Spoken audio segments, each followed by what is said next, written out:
Well, everyone, I've been talking so much about the iPhone success this year, but it's very, very important that we actually understand that the likelihood of the iPhone success ending in 2022 is extremely, extremely high. Now, I do understand that some people are stating that, hey, it could possibly get iOS 16 due to the fact that, the iPhone success and the iPhone 7 could last the same amount of time. And since the iPhone success and the 7 had, a lot of similarities, they had the same amount of RAM.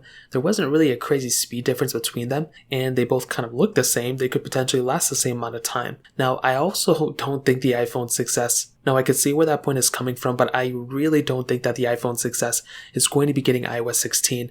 But I do think the iPhone 7 is going to be getting iOS 16. So that's a big thing to keep in mind. If you currently own an iPhone success, I would highly recommend you to understand that your iPhone is probably going to be ending support this year. It may still get security updates. So up until probably next year, maybe even the year after, if it's anything like how the iPhone 6 kind of and the iPhone 5S, kind of ended off. If you look at this 5S and 6, they ended up getting supplemental security updates for many, many years. We haven't gotten one in 2022 yet, but in 2019 we got many, in 2020 we got many, and in 2021 we also got many updates for those phones. So if the iPhone 6S follows along the same suit as that iPhone, we could potentially see the iPhone 6S continue to get support for a couple of more years, maybe at least like one more year of security updates, and then the iPhone 7 is going to get dropped probably next year, and then we'll probably get security updates for that phone as well. Now, unfortunately, there's not a lot of devices that had that Apple A9 chip inside of it. There was one, I think it had like the A9X, I think it was like the first iPad Pro, the 9.7 inch or something,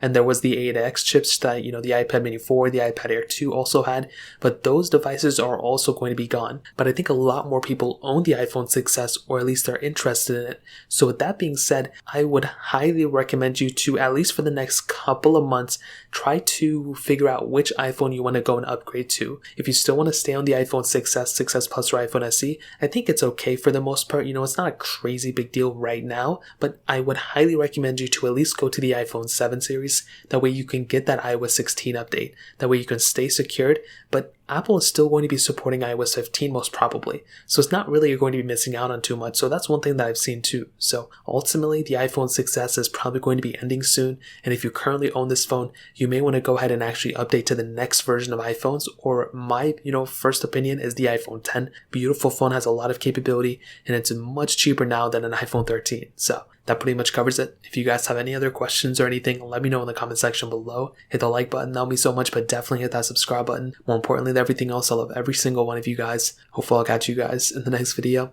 Peace out till then.